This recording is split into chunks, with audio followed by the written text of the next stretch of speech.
Hello from New York, I'm Chris Hayes. If you missed our Saturday program, we had an exclusive report about a D.C. lobbying firm proposing a detailed plan for taking down Occupy Wall Street. We'll talk with one of the plan's targets, Ohio Senator Sherrod Brown, later in the program.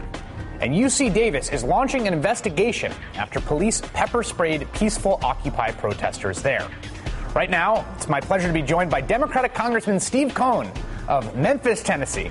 Reihan Salam, columnist for The Daily and Up veteran. Great to have you back. MSNBC contributor Melissa Harris Perry, also of Tulane University and The Nation magazine, and who was here yesterday. And veteran New York Times columnist and Up guest Bob Herbert, now a distinguished senior fellow at the Demos think tank. Thank you all for joining me. Really appreciate it. So first off, the Republican candidates for president, all except for Mitt Romney and Jon Huntsman, met in a mega church in Iowa last night for debate.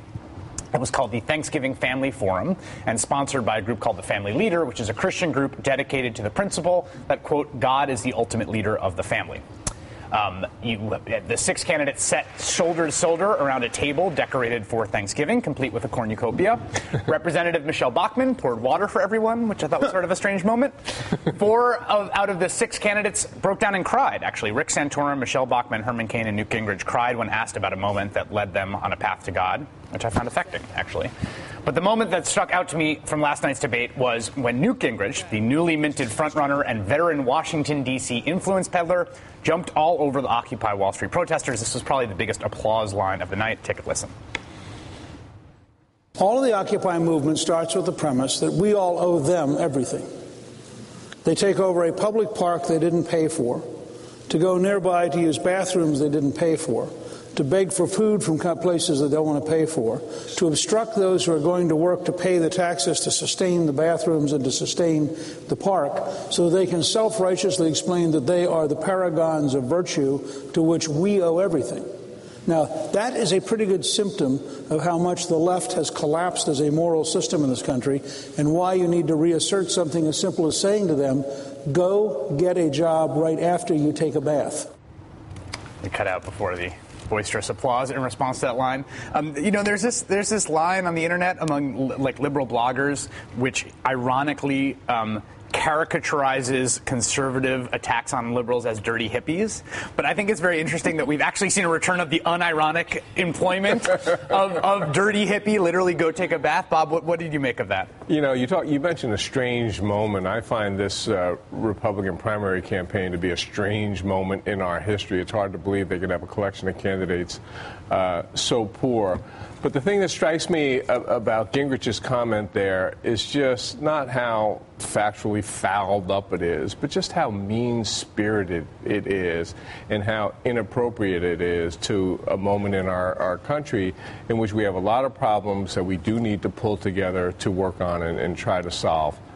And one of the things I think that we talked about yesterday, and Congressman, I'd be curious to hear your thoughts on this, is the way in which in the 2 months that Occupy Wall Street has been going on, it has become recently, I think, a more polarizing presence in American public life. This is represented by the polling, and it's represented by the fact that telling the protesters to go take a bath is a big applause line for this audience.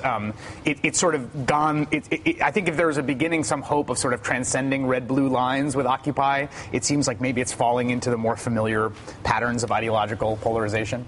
Well, it is. I think people hoped at first and thought at first that the Tea Party folk would have some understanding that their original issue, which was the banks and Wall Street, that they would relate somewhere, and we could see that they would maybe see they've fallen off the wagon, that they started off being against Wall Street, and now they've done what the Koch brothers want them to do, whatever it is, and they just kind of follow along on whatever issue they're told to follow along on. They forgot all about Wall Street. Wall Street is really the enemy. And that's what this election's about, and that's what this country's about. Are we going to care all about the rich, all about the upper 1%, and all about folks in Wall Street who don't understand what it's like to get a job? Gingrich can say that, go get a job. We don't have jobs. Right. Newt, you can't get a job, even if you're qualified, even if you're capable. If your credit score is not at a certain level, if you've been unemployed for a while, even if you're talented, there aren't jobs out there. And the Republicans aren't trying to create jobs. And that's what the whole thing is about. Do you create jobs, or do you just cut? And then he says they didn't pay for the parks. Yeah, they did pay for the parks. Taxpayers paid for the parks. And even people that aren't clean and maybe need a bath, they paid for the park too. Right. And Newt doesn't get that. Reihan, the get a job line, which has now become a sort of recurring response, I think, to Occupy Wall Street, obviously it angers me because I think it's an unfair shot at people. But it also seems to me that the theory of why we have so much joblessness is a little incomplete on the right. And I'm curious what your reaction is here when you hear the sort of get a job line, because it seems to me that if you think people are just being lazy, then you have to come up with some theory why so many more Americans got lazy in this period of time after the financial crisis, right? I mean, clearly there's something structural going on. It's not just layabouts. Well, I have a very different view of the broader situation and how it's interpreted. And I think that ultimately, for example, there's a guy I know, is a friend of mine, who had worked until recently at the New York Times, and who, since he was let go, has been spending a lot of time with the Occupy movement. And I believe that you might also know him. And he's a guy who is a kind of very warm, gregarious fellow, has an Ivy League education, kind of, very thoughtful, articulate guy, who feels energized by this movement, and also there's a community around it. Now, if you're someone who's living in New York City, who's working in news media, as I do, as some of the folks around this table do, you're inclined to think about those folks differently. Whereas if you're kind of from a very different cultural context, then you're inclined to pay attention to different things and different pieces of the movement. Point. Because like any large movement of this kind, it's something that attracts a wide variety of different kinds of people. Are there some people who, for example, are people who are inclined towards any activity of this kind as, a magnet for agitation? Yeah, that's definitely part of it. Are there also people who are, sympathetic, people like me, people who are middle-class folks who are kind of out there? I think that is also very true. So I think that just as the Tea Party movement gets refracted through these different cultural frames, that's what's happened with the Occupy movement. And I think that people use some pretty nasty language to talk about people with whom they disagree because, again, they come from different universes, different contexts, and empathy is something that we all tend to fail at. That's a quintessentially Reihan comment, but I think there's a lot of truth to it. I think that this I was surprised by the fact that it got so much that the Occupy line last night got so much applause, and I do think they're really surprised. I was a little surprised actually. So I was thinking a bit about this and why maybe particularly in that context that we get it. So one of my favorite kind of quirky findings in cognitive and social psychology is this just world theory, right? And it suggests that people who believe that the world is fair are also those who might be most likely to applaud in that moment. So you might think that people sort of attached to a belief in fairness and a fair world, morality and ethics, as you might get in that sort of environment, a kind of mega church talking to the candidates, that they would also be the ones most empathetic to the poor, those most empathetic to those in difficult circumstances. But over and over again, we find that those who believe that the world is fair and just will also look at those who are not succeeding in a circumstance and say, well, if the world is fundamentally fair and just, then your lack of success, your failure must be your fault. In order for me to maintain this belief in a fair and just world, and particularly a fair and just and omnipotent and all-powerful God. Right. Because if God is fair, just, and omnipotent, why wouldn't he just fix things? Right. Except that some people must be outside of the purview of that loving Calvinism. God. Well, but isn't there? It's a standard strain in American politics. And there's I think one of the things that we're seeing, and there is when you talk about the sort of Tea Party and Occupy Wall Street, which is another thing that we've talked about quite a bit on the show. There was a meeting between Tea Party and Occupy Wall Street folks in Memphis, Tennessee, actually recently, which I thought was really interesting. And they talked a little bit about what issues they had in common, and they didn't agree. They certainly had their disagreements.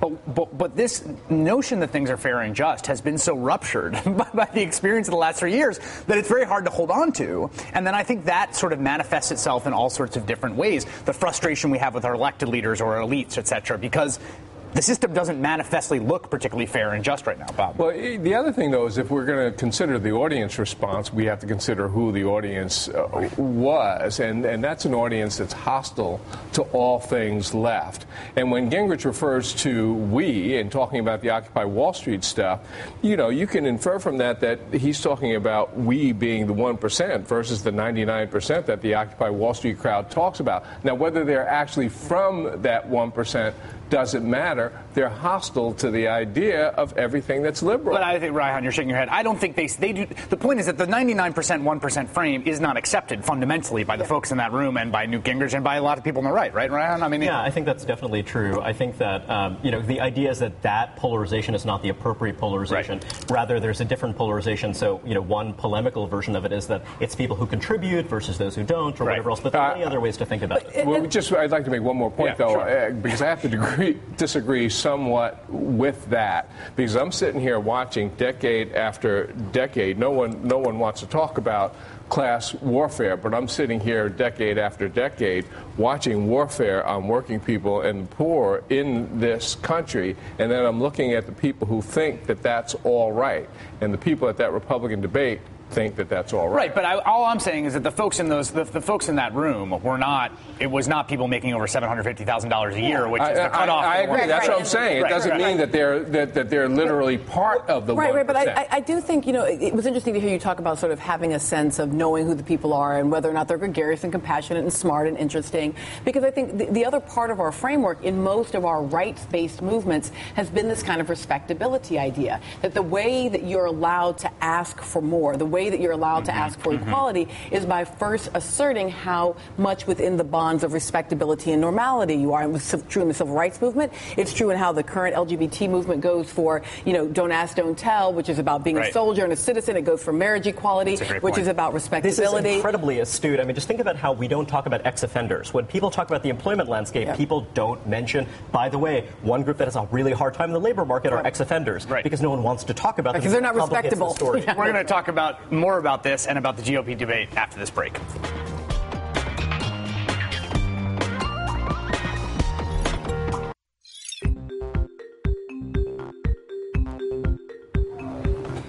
Every Day I'm Hustling by Rick Ross. That is a special dedication to all the lobbyists who watch Up with Chris Hayes. We know every day that you are hustling.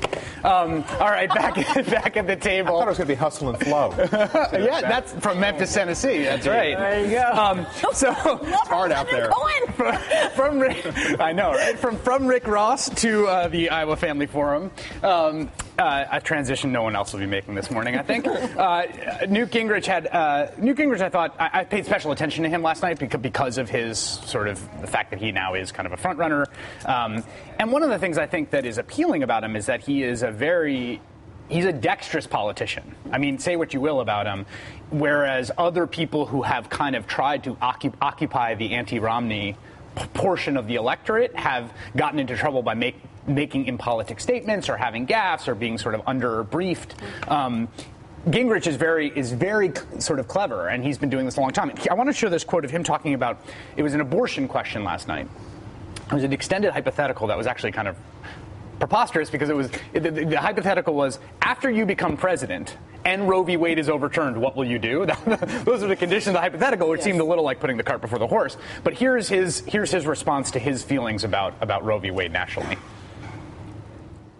The degree to which the left is prepared to impose intolerance and to drive out of existence traditional religion is a mortal threat to our civilization and deserves to be taken head on and described as what it is, which is the use of government to repress the American people against their own values.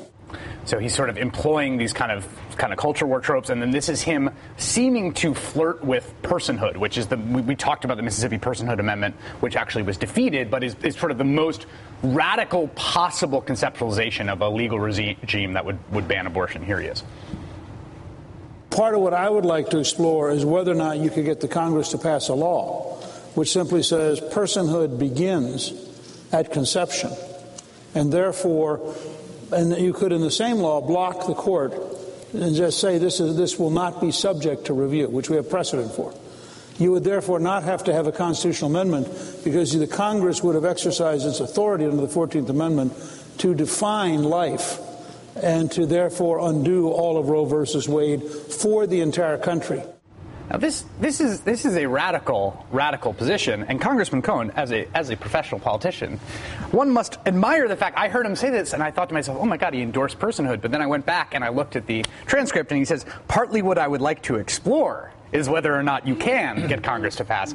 This is something that you have to practice at if you want to be professional politician, am I right? To deftly thread the needle, telling the audience what they want to hear, not found yourself committed to positions that you can't later defend? Theoretically, and I think that's probably what people think of politicians as bad, and I kind of listened to that, and I thought, you say a professional politician, and some people would take umbrage at that. I take great honor at it because that means I've been successful in winning my elections and getting the support of the people. Mitt Romney always kind of says he's not a professional politician, and the only reason he is because he's been a failure and he's lost so many elections. His goal has been to be a professional politician. He's a failed non-professional politician. He's stuck in Class A baseball. He can't make it to the majors. He can't even make it to AAA. Some smack talk from Representative Not true. And these people that knock politicians, I'm a businessman. He's a businessman because the people rejected him more times than Chuck Wepner got hit by Joe Frazier. And last night there is definitely a strong sentiment for against professional politicians. I think across the country. We're going to talk a little bit about this later. I want to talk to you about Congress's approval rating. Last night, one of the big applause lines also was Rick Perry suggesting a part-time legislature. If that would be something that we are a part-time legislature. What do you mean by that? Well, we meet less than any Congress in the past. I mean, when I came in Congress in the 110th. And that was in 2007. And we met regularly, and we met 5 days a week or 4 days a week. We worked hard. We passed major legislation. It was really proud to be in the Congress. Now we meet a week, we off a week, we meet 2 weeks, we're off a week. It's nice to be home. It's nice. Memphis is a great place to be. But we're supposed to be in Washington, but even when we're home, we're working. You're not part-time. You're meeting with constituents. You're meeting with interest groups. You're looking at problems in your community. Rick Perry doesn't understand Washington. In fact, he wanted to secede from the country, so he wants to make us part-time. 2 years ago, he wanted to make us non-existent because he was going to have his own Congress down there in Austin. The personhood thing that Ingrid said last night, Melissa, what's your reaction to it? You're taking a deep breath. Well, I mean, because watching personhood defeated in Mississippi was a kind of bright light moment. It was exciting to see that reproductive rights could be framed in this very broad coalition. Look, the fact is that the only way personhood gets defeated in Mississippi is that a lot of people who self-identify as pro-life go out and vote against it, and they vote against it because it would have meant also the end of various forms of birth control. It would have hamstrung the ability to do in vitro fertilization. It was simply a too far kind of amendment, and so watching the people of Mississippi make what I think is a reasonable choice around that had me sort of breathing a little easier on this question. And so to see it revived, and particularly to see it revived, I love those two sounds right next to each other, because one says, here's the government trying to impose its worldview over and against your morality, and then the next one is,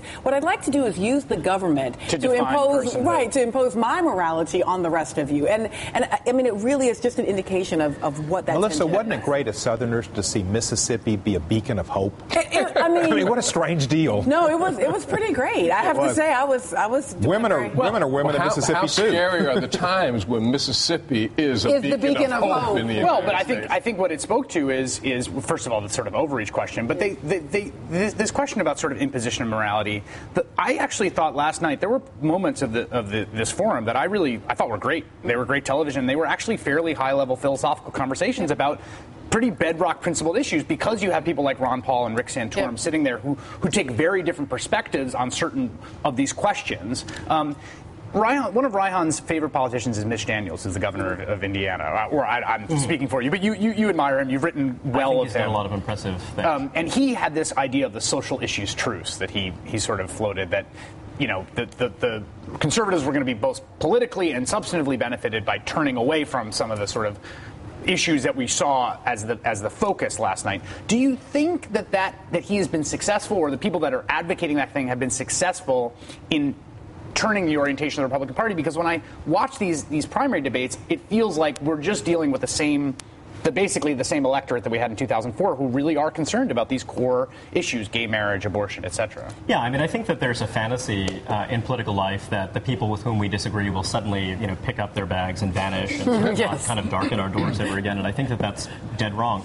With regard to what Melissa had said earlier on, which I found characteristically astute, one of the things going on here is that when you're looking at the Personhood Amendment, in a way it represented this kind of overreach on the part of some folks, and Melissa mentioned that some people who identify as pro-life, some people think of themselves as conservative. This has been a strategy for a very long time. When you look at the defeat of Robert Bork in his nomination to the Supreme Court, there was also a deployment of what the liberal journalist William Salatan has called pro-choice conservatism.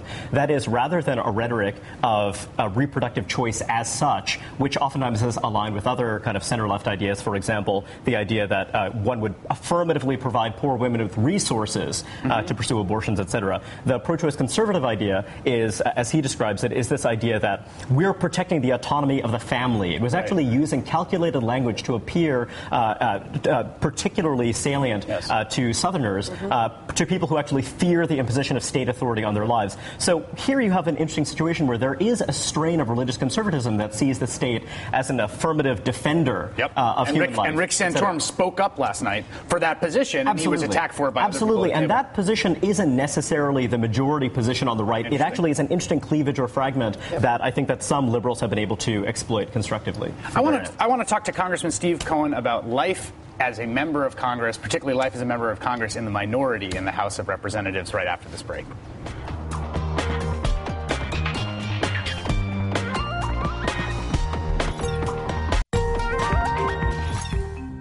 For this kind of court. All right, Congressman Steve Cohen, I have to thank you for coming today because you are the first sitting member of Congress we've had with us at the table for the full 2 hours, which I think is fantastic. That's interesting. I was the only member of Congress at the anti-Keystone XL pipeline rally last week. Were you really? So, yeah, and I'll be the only member of Congress next week, whatever, cheering for Memphis Tigers basketball. You have been, you represent Tennessee's 9th District, and you've been a member of the House of Representatives both in the minority and the majority. Right. You're in the minority now, and I guess my first question to you is it just a bummer to be a member of the House when you're in the minority? Because it seems like it would be extremely frustrating, particularly when you have tasted what it's like to be in the majority. It's much better to be in the majority, and it was a great honor to be in the 110th and 111th Congresses, which I think were two of the most productive in the history of our nation. They've been compared to LBJ's 65 Congress, and as far as being productive, we did a lot. So, yeah, but it's always an honor to be in Congress. Even when you're in the minority, it's an honor to be in the United States Congress, to represent 670,000 whatever people. And so when you're in the minority, yeah, you're not passing legislation, and it's frustrating. And you're hearing all these issues being discussed that are anathema to you. But you also have the opportunity to voice opposition to them and to give a different perspective. And you do a lot of messaging rather than passing legislation. You can pass some small things, but you can't pass much. Is that how you see your role when you shift from majority to minority, is essentially as a messenger? I mean, obviously there's some constituent services that you do. You do constituent services, and with a Democratic president, you still have access to the administration in a better way than you would with the other party, and you can do things for your district, and we've had great successes there. But a lot of it is messaging. You know, we were, I think, able to get the message across on the environmental questions and the potential damage to the aquifer, the Ogallala aquifer, and get the Keystone Pipeline decision put off. And there were 14 other members of Congress that worked with me on that. So you can have success on influencing the president and the administration, but as far as legislation, no. The party in power picks every bill that gets heard. There are thousands of bills introduced. Only a few dozen get even heard. You get a hearing, and then they get to the floor is even less. So you don't get your bills that you really care about, and you don't have that feeling of exhilaration of passing national health care, which has been something that's been around for so many years, and civil rights legislation and women's legislation and environmental legislation. You're fighting against your messaging. You've been in Congress for how many terms? This is my third term. This is third term. Right now, I want to show you a chart that we're passing around the office this week, which really cracked us up. It's a chart of things that are more popular than Congress. And there's a whole bunch of things on there, including the IRS is more popular than Congress. I think my favorite is the U.S. going communist, which is at 11%. And then the United States Congress comes in at, I think, at 9% there. Yeah. So there are a whole number of things that are more popular in the United States Congress, including the U.S. going communist, yes, which really cracked me up. There's a larger constituency for the U.S. going communist than I would have thought, but that's a side comment. That's my base, Reihan. Maybe it's popular just because they would find it fun or interesting, not necessarily because they support it. Right. So, I mean, the sort of unfunny part of this, right, is that Congress has historically low levels of public trust as an institution, and how do you understand that? What's your theory for why Congress is so poorly trusted right now? There's several reasons, I guess. One is we haven't been very productive, particularly in this Congress. But secondly, the American people are so polarized, and you see that in Congress, too. And the Democrats and the Republicans, we're two different animals as far as where we see government. Should government exist? Should government be an umpire and help people and give them a chance and try to make give the middle class an opportunity and keep the American dream flourishing?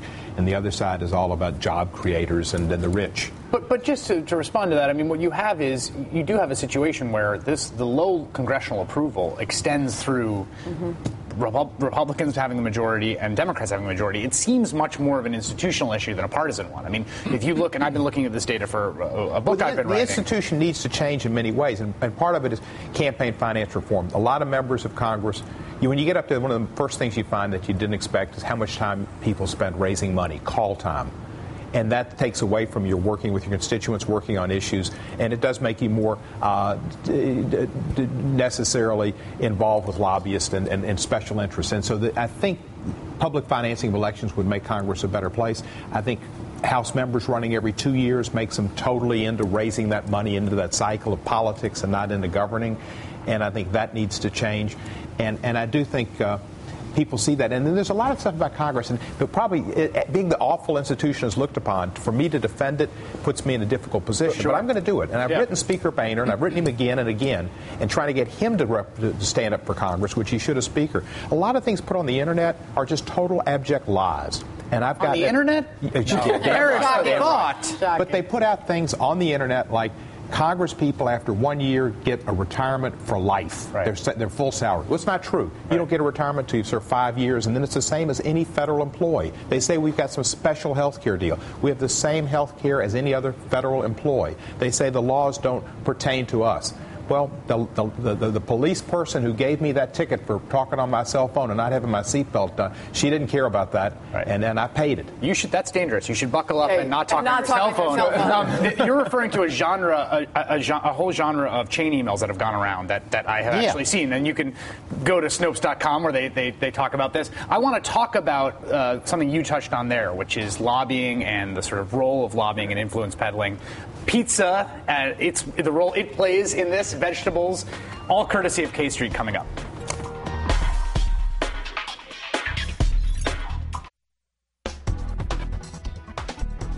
Which is kind of...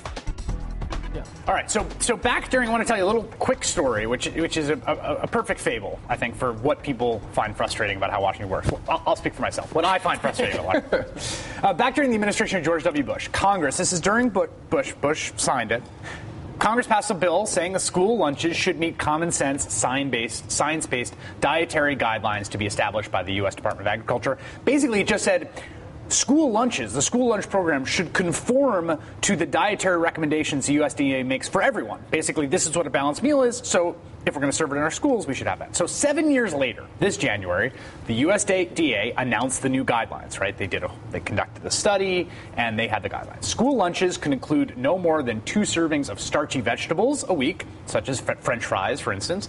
And anything less than half a cup of tomato paste would no longer be considered a vegetable. As it stands right now, 2 tablespoons of tomato paste make something a vegetable, which means that frozen pizza counts as a vegetable. And ketchup. Right. So according to Politico.com, big commercial food companies like ConAgra and Schwan spent $5.6 million lobbying appropriation committees members to change the rules. And this past week, both the Senate and House voted to overturn the common sense science-based guidelines, which is, of course, a victory for the Potato Council, that's a real thing, and the frozen food industry. And this is at a time when 1/3 of American children are obese and overweight, and almost 32 million kids participate in the school lunch program. Michelle Simon wrote about this on Chris.org, and she recaps the whole story in one great, incredulous paragraph, which I want to read. Congress authorized USDA to improve the nutritional quality of school meals 7 years ago, which was already long overdue. USDA commissioned a report to help the agency do exactly that, based on the best available science. USDA subsequently proposed regulations, has taken public comment, and should then come out with final regulations. But the food industry didn't get what it wanted through the normal channels, so it went to Congress, which usurped the entire process. I'd love to see reporters asking, how the hell did that happen? Chris, it seems to me that this answers the question of why Congress is held in such low esteem. I go all over the country talking to working people, and they feel that the system is rigged, and they have the view, whether it's fair or not, of a pox on both their houses. So they feel that Congress is allied with the corporate interests, especially, and with the financial interests, with the big special interests that have the finance, the lobbyists, and the clout and the access that ordinary people don't have. If these large food processors did not spend a single cent lobbying Congress, they still produce large numbers of jobs. The food service industry is a very large employer, particularly in many marginal districts in the United States. So regardless of spending a cent on these issues, I think that members of Congress would have some reason to want to listen to them more than they'd be inclined to listen to kind of various other groups. So but it matters at the margins, right? I mean, so there's a distinction. It's not. You don't think it matters? So I think that one way to think about lobbying, there's a wonderful book, Lobbying Policy Change, and sort of the part of the model that advances is this idea that people have an ideological view, and then they are looking for kind of informational subsidies. Who is aligned with my ideological view, and how can I advance that ideological view? So it's not so much, they're spending the money, et cetera. It's more, you're a job creator in my district. Whether I am a Democrat or a Republican, you're someone who creates jobs in my district, and this is something that can facilitate, that can help ease the way for you. And that I don't think that that's right or appropriate. I don't think that it's very sensible, and I think that actually you want to resist that kind of pressure. Regardless, that pressure exists because people care about things like job creation, et cetera. I think, though, part of what belies that is the polarization. So, I mean, there was a time when you looked at the U.S. Congress, and despite partisan differences, there were also regional differences that sometimes, crossed it. So those who were representatives in agricultural areas, Democrats and Republicans would come together, and those from the Midwest and from the South had shared interests. I think that persists. But much less, and much more now, what you're seeing is that ideology is overwhelming this. So instead of this being about the potato farmers being protected by the potato congressman, which ought to be balanced out. I mean, that's the whole. I mean, that's Federalist Papers, right? That is the idea that there should be. There's also been regional separation. But the regional separation goes along with the ideological one. So now the issue is, how dare government tell me what to feed kids? Yes, somewhat. But there's also, there was Democratic support for this. Sure, exactly. There were this was both of these things. This was an industry group. This was sort of, old-fashioned. I'm from a potato state, and I got to represent the potato growers. There was. I don't think you can say that just all Congress. I was watching Larry O'Donnell when he went absolutely ballistic on all members of Congress, and I was agreeing. I said, right, the Congress is terrible. Whoa, I'm one of them. No, stop. But and I wondered what it was, and I checked it out, and then we had the bill, and it was the continuing resolution to keep the government going for another month without having a shutdown, and it was the budgets of three different areas in the appropriations. So you had to vote it up or vote it down. Right. And I thought about going up and voting no because of the pizza because deal. Of this, right. I'm doing Atkins, so I'm anti-carb. And and so there's personal interest. And someone at the flour industry group is right now typing an angry letter to the Congress. I'm moving. That's an excellent point. That's an excellent point because actually that's showing what is the thought process that's going on and how are you making these decisions. And it's a complicated matter where there are a lot of different moving pieces, and the people who are most intensely interested in defending the interests of the food processing industry are going to be more active. They're going to be on committee. I cut off the Congressman mid-sentence. I want to talk more about Pizzagate after this break.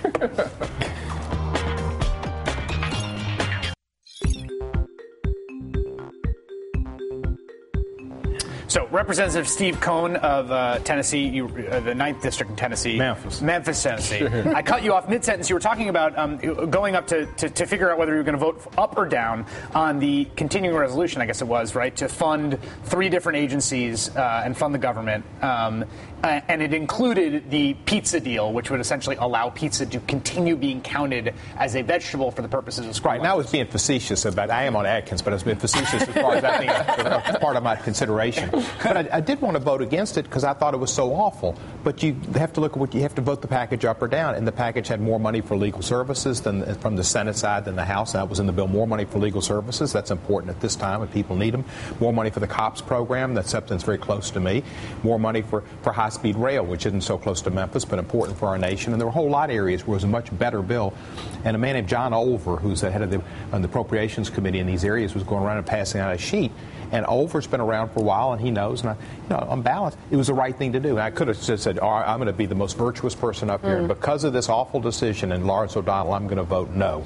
Well, that would have not been right because my constituents are better off with the funding they got from those bills, and the government continuing for another 30 days and not shutting down. And this gets to a sort of deep issue here. One is a profound issue just about the nature of democratic politics, which is always forced choices and always, lesser of two evils kind of thing, perfect enemy of the good, etc. But in the current system, it's the fact that so much of what the real action happens so far upstream of the actual vote, right? I mean, the question is, by the time it gets to a vote, the cake has been baked, essentially, right? A whole lot. That's exactly right. And I don't know who was on the conference committee. I got my news from Lawrence O'Donnell. And there's a lot of times, there's 435 people and 100 in the Senate, and you know what's going on in your committees, but in other committees or a conference committee, you have no clue. Right. But this is just coming out, and you read it, and if you're not on the committee, you bone up on it, but it's not like you have some special access to what's happening. Right. You don't. When you have your caucus meetings, you might get briefed on certain of these things, and that's when you're kind of brought into the loop. But otherwise, you don't. But this contributes to the perception that the system is rigged because the public does not understand this well. The legislative process is incredibly complex, as you're describing it right here. But the big actors, whether they're on the left or the right, whether it's corporate, whether it's the financial industry, whether it's labor, they do understand how the process works. And they can get in there and maneuver and try to make it work for them. They can hone in on where they need to be, and they've got a specific target. Sure. And if somebody, Machiavelli said power is taken, not given, and so they know that, and so they make sure that their areas, they've got ordinary voters say, where does that leave me? Right. Where do I ever get to have my say? The one thing, though, that this points to is that campaign finance reform cannot in and of itself fix the entire problem, despite, supporting that, because it's not just financial asymmetries, it's also informational asymmetries. It's also that some folks have expertise, interest, and the ability to hone in on just one aspect. I've loved listening to you this morning so far, in part because I'm feeling like we need a new Schoolhouse Rock about how a bill becomes a law. Absolutely. Because the version that we grow up with and have this maybe idea with Rick Ross's Every Damn Hustle. Yeah. Right, the background. But there is this sense that, the Congress is a more complicated place. The one thing Republicans do have right is government has grown. It is bigger. It is more complicated. There are larger staffs. There's a lot going on. And it also, however, points to the fact that being a professional politician, or we might want to call it an expert elected official, has value because you actually learn over time how to run this. I want to talk more about Congress when we come back after this break.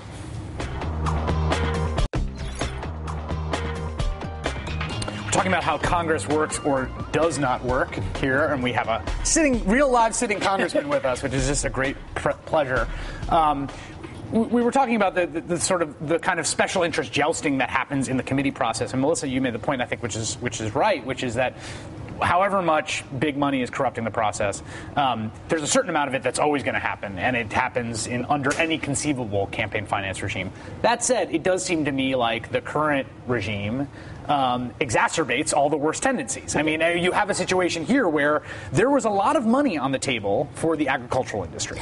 And there's a difference between calling up a congressperson and saying, I have a lot of potato jobs in your district, or calling them up and saying, we're raising tons of money, or on the new Post-Citizens United regime, this is the sort of iceberg theory of campaign finance, right? Just a little bit pokes out at the top. But calling someone and saying, the last person who went against the Potato Council, he got $1 million from a potato allied super PAC dropped against him in a competitive race.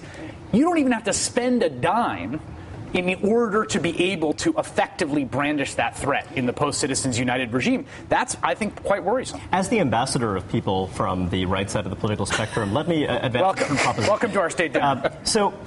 basically these independent expenditures, I agree that they're a problem, but perhaps I have a different view of why they're a problem. They're a problem because the party organizations have been so badly hollowed out that, party organizations are accountable. And if you have a universe in which political parties are able to raise large amounts of money, they can channel it. They can also aid candidates who don't have, a great deal of money themselves. And so actually our efforts to fix the campaign finance system have actually changed the system radically for the worse. They've created a much more individual candidate-centered system in which individual candidates are raising money and in which they depend heavily on independent expenditure groups to act on their behalf in uncoordinated fashion. And those are not accountable groups. Congressman, you have to live this reality. What do you think of that? Yeah, I was thinking of what Reihan was saying, but I was really thinking about the Senate. And we have always in the House thought the Senate was the enemy. Right. And because when we were, you have to have 60 votes, so therefore you get very little done. But what happens with potatoes is Idaho gets more power than it would get otherwise, because the Idaho senator has the same amount of power as the California or the New York senator. And the likelihood is they're going to be there for a longer period of time and get seniority. And if you're a senior senator, you've got a lot of power disparate from what you think you'd have. So, that's just the system, but the Senate gives small states more power than they deserve, and that's where potatoes come from. And there's a sort of rigged pro-agricultural bias to the U.S. Senate because it represents land and not people. Mm-hmm. And that's part of the reason that we have certain, farm subsidies and ethanol and a whole bunch of other things that I think that even some conservatives are not huge fans of. Up next, we are going to have Senator Sherrod Brown. A good senator. A great senator from the state of Ohio. And we're going to get his reaction to our story on those lobbyists who are targeting Occupy Wall Street. And we were also going to talk about the super committee and what havoc it may wreak or not wreak right after this.